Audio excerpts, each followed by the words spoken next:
Groundwater is the water present beneath Earth's surface in rock and soil pore spaces and in the fractures of rock formations. About 30% of all readily available fresh water in the world is groundwater.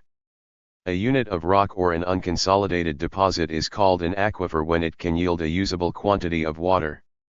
The depth at which soil pore spaces or fractures and voids in rock become completely saturated with water is called the water table. Groundwater is recharged from the surface. It may discharge from the surface naturally at springs and seeps, and can form oases or wetlands. Groundwater is also often withdrawn for agricultural, municipal, and industrial use by constructing and operating extraction wells. The study of the distribution and movement of groundwater is hydrogeology, also called groundwater hydrology. Typically, groundwater is thought of as water flowing through shallow aquifers, but, in the technical sense, it can also contain soil moisture, permafrost, frozen soil, immobile water in very low permeability bedrock, and deep geothermal or oil formation water. Groundwater is hypothesized to provide lubrication that can possibly influence the movement of faults. It is likely that much of Earth's subsurface contains some water, which may be mixed with other fluids in some instances. Groundwater is often cheaper, more convenient, and less vulnerable to pollution than surface water. Therefore, it is commonly used for public water supplies. For example, groundwater provides the largest source of usable water storage in the United States, and California annually withdraws the largest amount of groundwater of all the states. Underground reservoirs contain far more water than the capacity of all surface reservoirs and lakes in the U.S., including the Great Lakes. Many municipal water supplies are derived solely from groundwater. Over 2 billion people rely on it as their primary water source worldwide. Human use of groundwater causes environmental problems. For example, polluted groundwater is less visible and more difficult to clean up than pollution in rivers and lakes. Groundwater pollution most often results from improper disposal of wastes on land.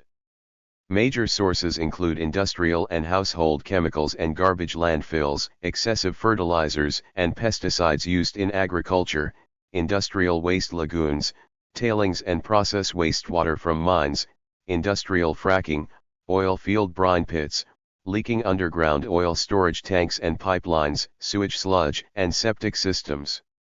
Additionally, groundwater is susceptible to saltwater intrusion in coastal areas and can cause land subsidence when extracted unsustainably, leading to sinking cities, like Bangkok, and loss in elevation, such as the multiple meters lost in the Central Valley of California. These issues are made more complicated by sea level rise and other effects of climate change, particularly those on the water cycle. Earth's axial tilt has shifted 31 inches because of human groundwater pumping. Groundwater is fresh water located in the subsurface pore space of soil and rocks. It is also water that is flowing within aquifers below the water table.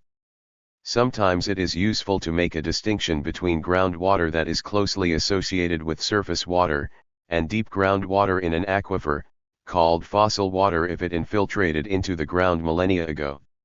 Role in the water cycle. Groundwater can be thought of in the same terms as surface water: inputs, outputs, and storage. The natural input to groundwater is seepage from surface water. The natural outputs from groundwater are springs and seepage to the oceans. Due to its slow rate of turnover, groundwater storage is generally much larger, in volume, compared to inputs than it is for surface water. This difference makes it easy for humans to use groundwater unsustainably for a long time without severe consequences. Nevertheless, over the long term, the average rate of seepage above a groundwater source is the upper bound for average consumption of water from that source. Groundwater is naturally replenished by surface water from precipitation, streams, and rivers when this recharge reaches the water table. Groundwater can be a long-term reservoir of the natural water cycle, with residence times from days to millennia, as opposed to short-term water reservoirs like the atmosphere and fresh surface water, which have residence times from minutes to years. Deep groundwater, which is quite distant from the surface recharge, can take a very long time to complete its natural cycle. The Great Artesian Basin in central and eastern Australia is one of the largest confined aquifer systems in the world, extending for almost 2 million square kilometers. By analyzing the trace elements in water sourced from deep underground, hydrogeologists have been able to determine that water extracted from these aquifers can be more than 1 million years old. By comparing the age of groundwater obtained from different parts of the Great Artesian Basin, hydrogeologists have found it increases in age across the basin. Where water recharges the aquifers along the eastern divide, ages are young.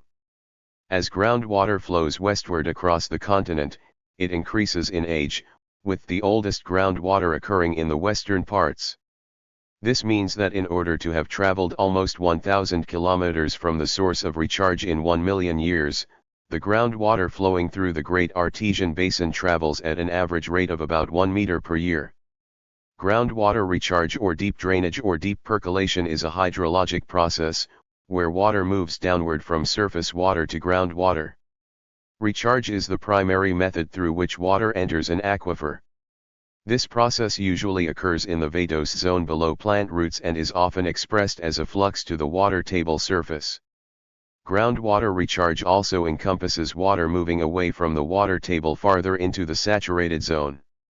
Recharge occurs both naturally, through the water cycle, and through anthropogenic processes, i.e., artificial groundwater recharge, where rainwater and or reclaimed water is routed to the subsurface.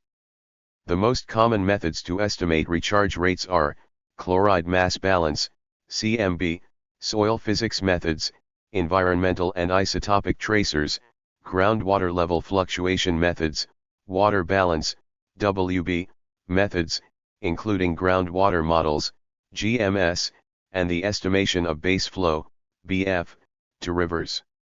Location in aquifers. An aquifer is an underground layer of water-bearing material, consisting of permeable or fractured rock, or of unconsolidated materials, gravel, sand, or silt. Aquifers vary greatly in their characteristics. The study of water flow in aquifers and the characterization of aquifers is called hydrogeology. Related terms include aquitard, which is a bed of low permeability along an aquifer, and aquiclude, or aquafuge, which is a solid, impermeable area underlying or overlying an aquifer, the pressure of which could lead to the formation of a confined aquifer. The classification of aquifers is as follows: saturated versus unsaturated, aquifers versus aquitards, confined versus unconfined, isotropic versus anisotropic, porous, karst, or fractured, transboundary aquifer. Characteristics. Temperature. The high specific heat capacity of water and the insulating effect of soil and rock can mitigate the effects of climate and maintain groundwater at a relatively steady temperature. In some places where groundwater temperatures are maintained by this effect at about 10 degrees Celsius 50 degrees Fahrenheit, groundwater can be used for controlling the temperature inside structures at the surface. For example, during hot weather relatively cool groundwater can be pumped through radiators in a home and then returned to the ground in another well. During cold seasons, because it is relatively warm, the water can be used in the same way as a source of heat for heat pumps that is much more efficient than using air. Availability. Groundwater makes up about 30% of the world's fresh water supply, which is about 0.76% of the entire world's water, including oceans and permanent ice. About 99% of the world's liquid fresh water is groundwater. Global groundwater storage is roughly equal to the total amount of fresh water stored in the snow and ice pack, including the North and South Poles. This makes it an important resource that can act as a natural storage that can buffer against shortages of surface water, as in during times of drought. The volume of groundwater in an aquifer can be estimated by measuring water levels in local wells and by examining geologic records from well drilling to determine the extent, depth, and thickness of water-bearing sediments and rocks. Before an investment is made in production wells, test wells may be drilled to measure the depths at which water is encountered and collect samples of soils, rock, and water for laboratory analyses. Pumping tests can be performed in test wells to determine flow characteristics of the aquifer. The characteristics of aquifers vary with the geology and structure of the substrate and topography in which they occur. In general, the more productive aquifers occur in sedimentary geologic formations. By comparison, weathered and fractured crystalline rocks yield smaller quantities of groundwater in many environments. Unconsolidated to poorly cemented alluvial materials that have accumulated as valley-filling sediments in major river valleys and geologically subsiding structural basins are included among the most productive sources of groundwater. Fluid flows can be altered in different lithological settings by brittle deformation of rocks in fault zones. The mechanisms by which this occurs are the subject of fault zone hydrogeology. Uses by humans.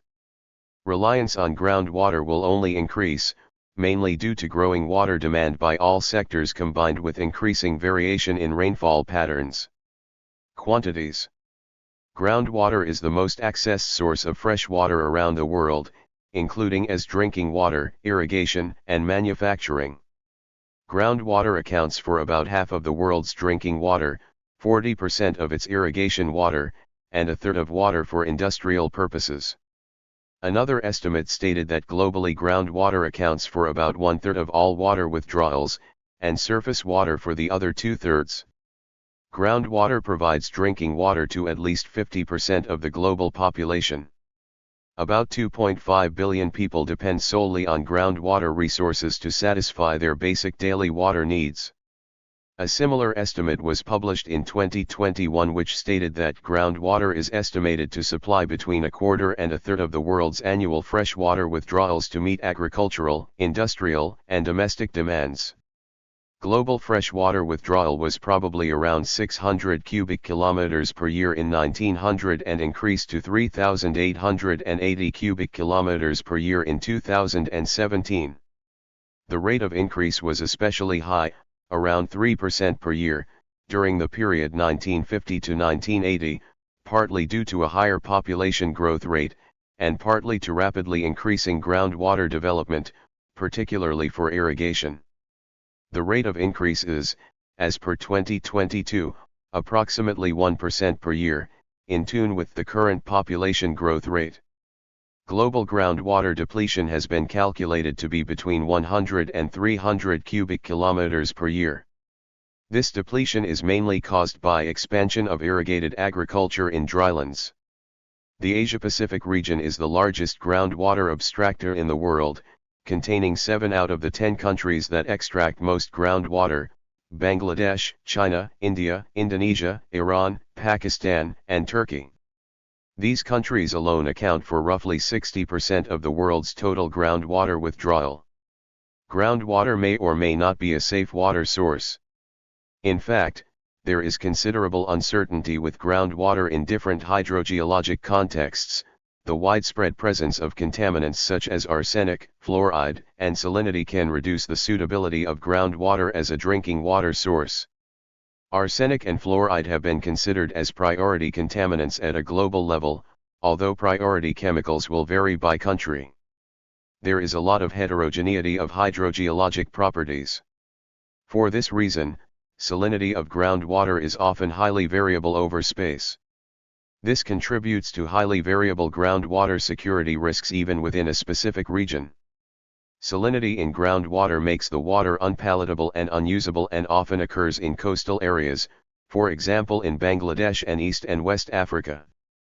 Municipal and industrial water supplies are provided through large wells. Multiple wells for one water supply source are termed wellfields, which may withdraw water from confined or unconfined aquifers. Using groundwater from deep, confined aquifers provides more protection from surface water contamination. Some wells, termed collector wells, are specifically designed to induce infiltration of surface, usually river, water.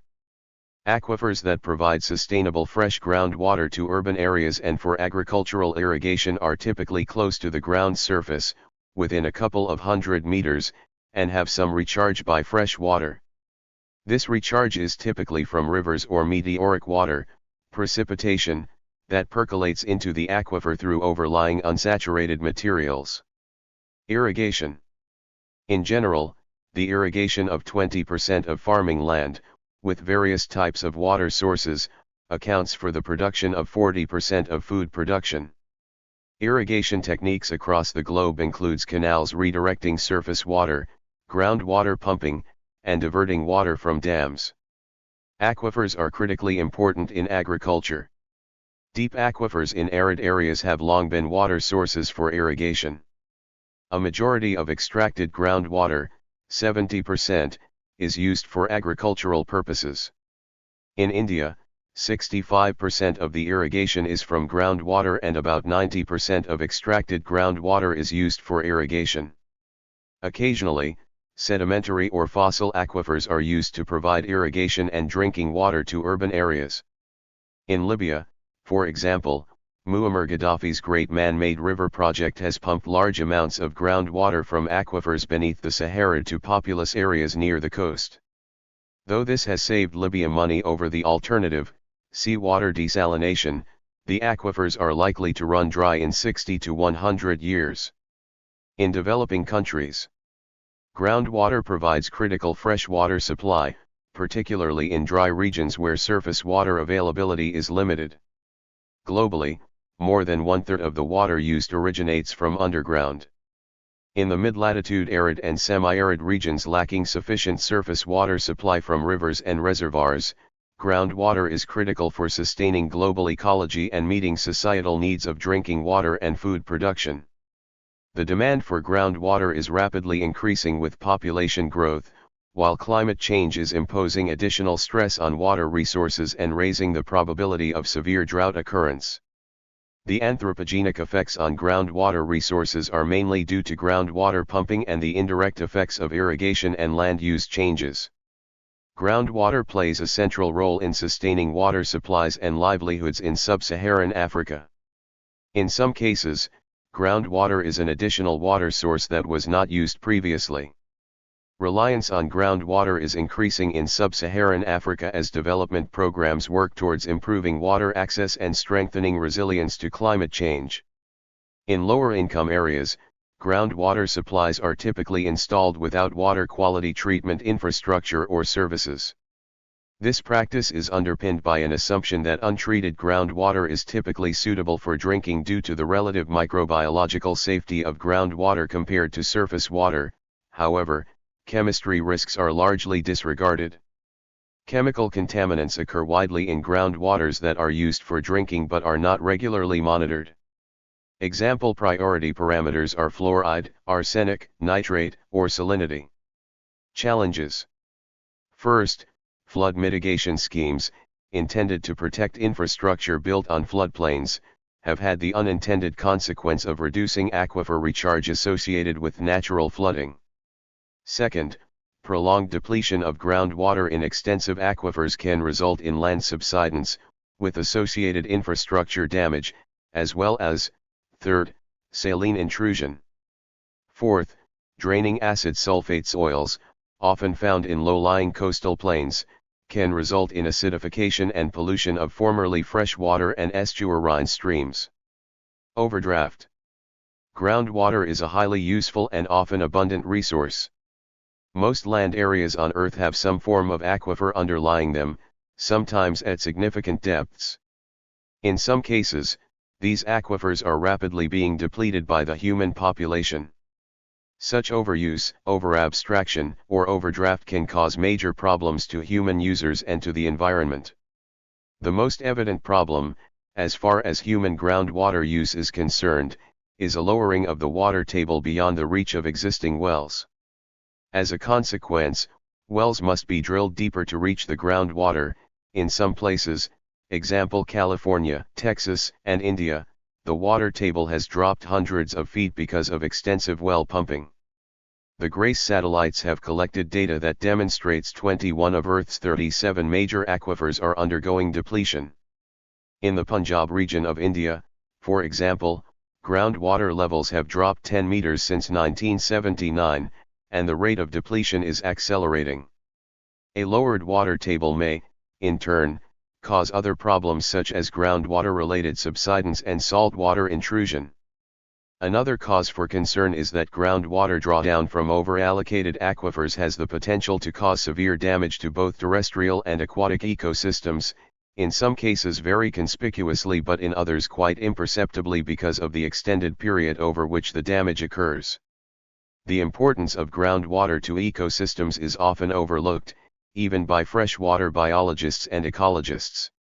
Groundwaters sustain rivers, wetlands, and lakes, as well as subterranean ecosystems within karst or alluvial aquifers. Not all ecosystems need groundwater, of course. Some terrestrial ecosystems, for example, those of the open deserts and similar arid environments, exist on irregular rainfall and the moisture it delivers to the soil, supplemented by moisture in the air. While there are other terrestrial ecosystems in more hospitable environments where groundwater plays no central role, groundwater is in fact fundamental to many of the world's major ecosystems. Water flows between groundwaters and surface waters. Most rivers, lakes, and wetlands are fed by, and, at other places or times, feed groundwater, to varying degrees. Groundwater feeds soil moisture through percolation, and many terrestrial vegetation communities depend directly on either groundwater or the percolated soil moisture above the aquifer for at least part of each year. Hyperhike zones, the mixing zone of stream water and groundwater, and riparian zones are examples of ecotones largely or totally dependent on groundwater. A 2021 study found that of 39 million investigated groundwater wells, 6 to 20% are at high risk of running dry if local groundwater levels decline by a few meters, or, as with many areas and possibly more than half of major aquifers, continue to decline. Freshwater aquifers, especially those with limited recharge by snow or rain, also known as meteoric water, can be overexploited and, depending on the local hydrogeology, may draw in non-potable water or saltwater intrusion from hydraulically connected aquifers or surface water bodies.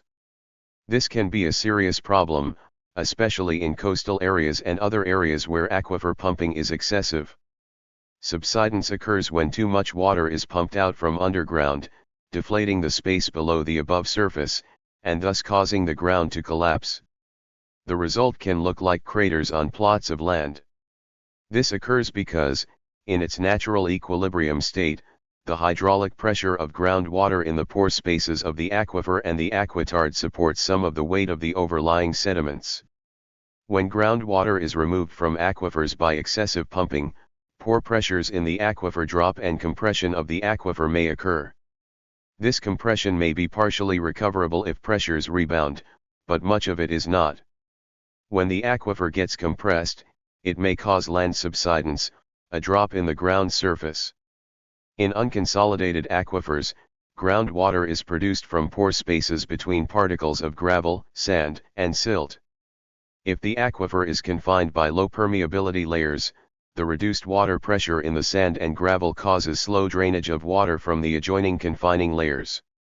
If these confining layers are composed of compressible silt or clay, the loss of water to the aquifer reduces the water pressure in the confining layer, causing it to compress from the weight of overlying geologic materials. In severe cases, this compression can be observed on the ground surface as subsidence. Unfortunately, much of the subsidence from groundwater extraction is permanent, elastic rebound is small. Thus, the subsidence is not only permanent, but the compressed aquifer has a permanently reduced capacity to hold water. The city of New Orleans, Louisiana is actually below sea level today, and its subsidence is partly caused by removal of groundwater from the various aquifer/aquitard systems beneath it. In the first half of the 20th century, the San Joaquin Valley experienced significant subsidence, in some places up to 8.5 meters, 28 feet, due to groundwater removal. Cities on river deltas, including Venice in Italy, and Bangkok in Thailand, have experienced surface subsidence. Mexico City, built on a former lake bed, has experienced rates of subsidence of up to 40 centimeters, 1 foot 4 inches, per year. For coastal cities, subsidence can increase the risk of other environmental issues, such as sea level rise. For example, Bangkok is expected to have 5.138 million people exposed to coastal flooding by 2070 because of these combining factors. Groundwater becoming saline due to evaporation. If the surface water source is also subject to substantial evaporation, a groundwater source may become saline. This situation can occur naturally under endorheic bodies of water, or artificially under irrigated farmland. In coastal areas, human use of a groundwater source may cause the direction of seepage to ocean to reverse, which can also cause soil salinization. As water moves through the landscape, it collects soluble salts, mainly sodium chloride.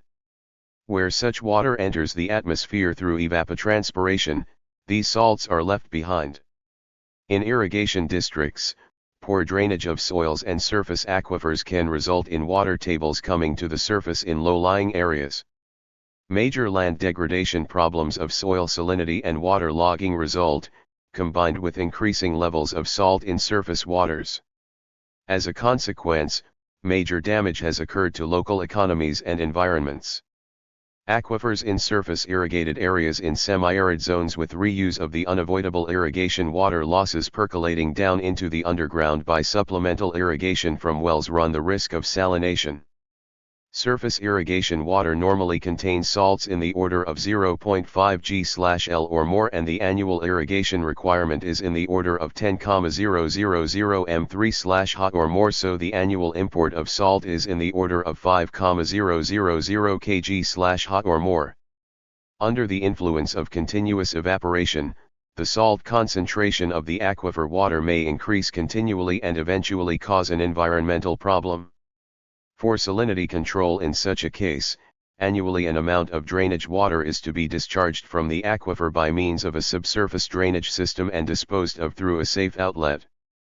The drainage system may be horizontal, i.e. using pipes, tile drains or ditches, or vertical, drainage by wells.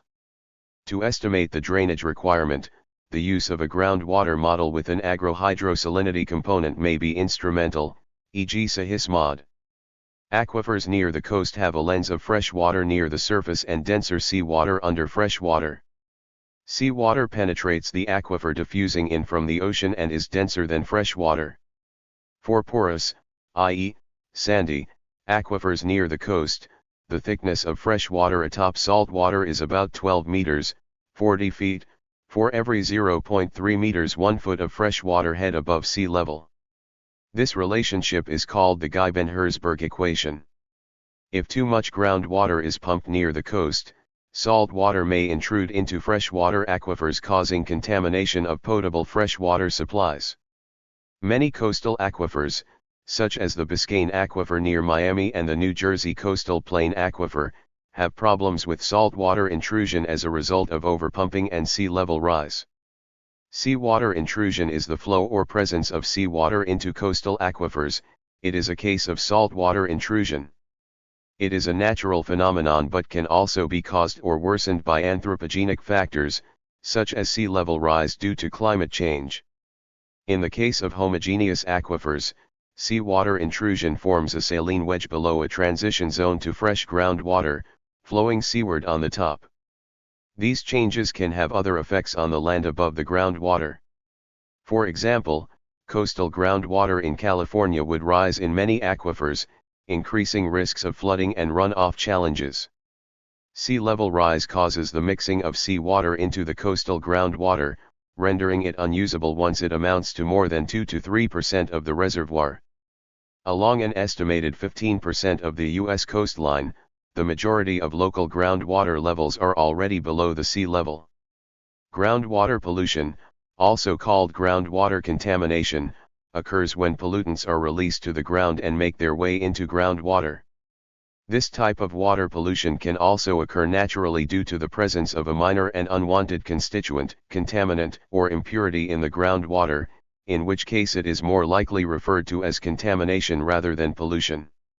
Groundwater pollution can occur from on-site sanitation systems, landfill leachate, effluent from wastewater treatment plants, leaking sewers, petrol filling stations, hydraulic fracturing, fracking, or from over-application of fertilizers in agriculture. Pollution, or contamination, can also occur from naturally occurring contaminants, such as arsenic or fluoride. 59. Using polluted groundwater causes hazards to public health through poisoning or the spread of disease, waterborne diseases. The pollutant often produces a contaminant plume within an aquifer. Movement of water and dispersion within the aquifer spreads the pollutant over a wider area.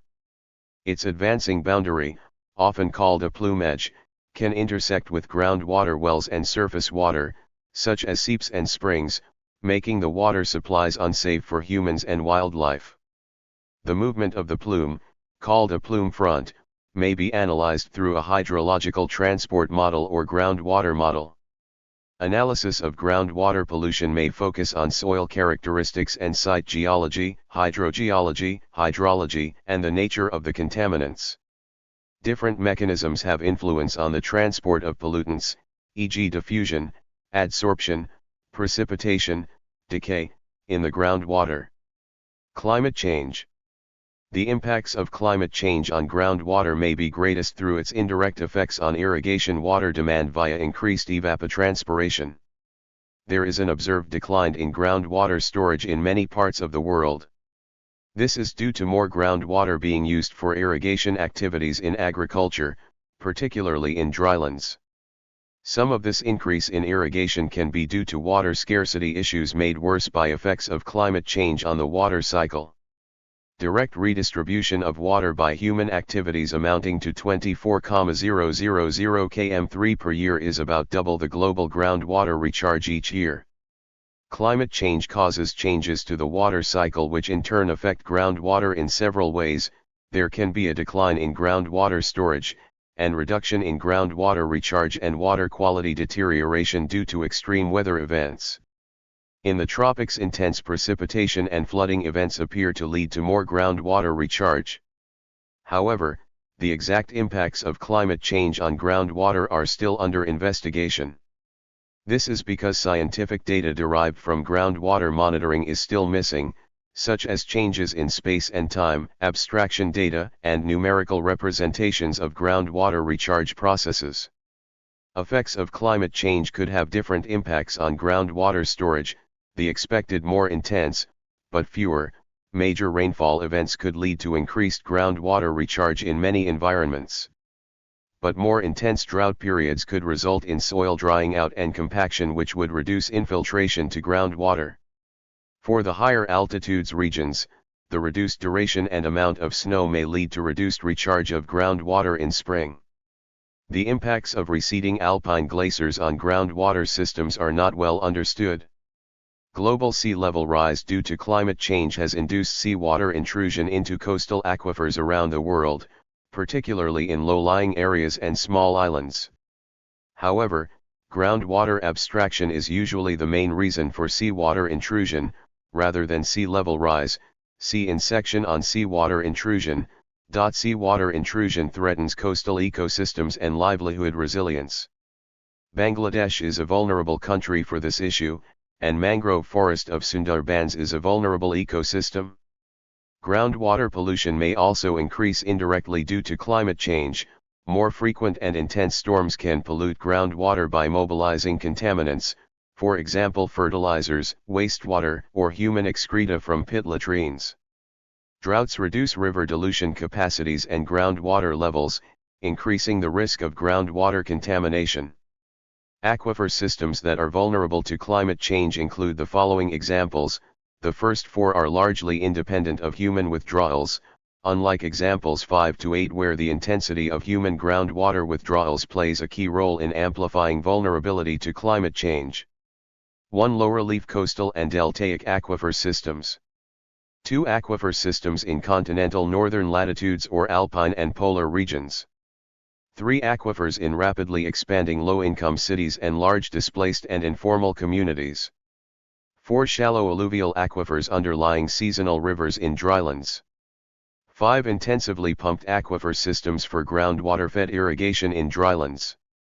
6. Intensively pumped aquifers for dryland cities. 7. Intensively pumped coastal aquifers. 8. Low storage/low recharge aquifer systems in drylands. Climate change adaptation. Using more groundwater, particularly in sub-Saharan Africa, is seen as a method for climate change adaptation in the case that climate change causes more intense or frequent droughts. Groundwater-based adaptations to climate change exploit distributed groundwater storage and the capacity of aquifer systems to store seasonal or episodic water surpluses. They incur substantially lower evaporative losses than conventional infrastructure, such as surface dams. For example, in tropical Africa, pumping water from groundwater storage can help to improve the climate resilience of water and food supplies. Climate change mitigation. The development of geothermal energy, a sustainable energy source, plays an important role in reducing CO2 emissions and thus mitigating climate change. Groundwater is an agent in the storage, movement, and extraction of geothermal energy. In pioneering nations, such as the Netherlands and Sweden, the groundwater is increasingly seen as just one component, a seasonal source, sink or thermal buffer, in district heating and cooling networks. Deep aquifers can also be used for carbon capture and sequestration, the process of storing carbon to curb accumulation of carbon dioxide in the atmosphere. Groundwater governance. Groundwater governance processes enable groundwater management, planning, and policy implementation. It takes place at multiple scales and geographic levels, including regional and transboundary scales. Groundwater management is action-oriented, focusing on practical implementation activities and day-to-day operations. Because groundwater is often perceived as a private resource, that is, closely connected to land ownership, and in some jurisdictions treated as privately owned, regulation and top-down governance and management are difficult. Governments need to fully assume their role as resource custodians in view of the common good aspects of groundwater. Domestic laws and regulations regulate access to groundwater as well as human activities that impact the quality of groundwater. Legal frameworks also need to include protection of discharge and recharge zones and of the area surrounding water supply wells, as well as sustainable yield norms and abstraction controls, and conjunctive use regulations. In some jurisdictions, groundwater is regulated in conjunction with surface water, including rivers. Groundwater is an important water resource for the supply of drinking water, especially in arid countries. The Arab region is one of the most water scarce in the world, and groundwater is the most relied upon water source in at least 11 of the 22 Arab states. Over-extraction of groundwater in many parts of the region has led to groundwater table declines, especially in highly populated and agricultural areas. Thank you for watching this video.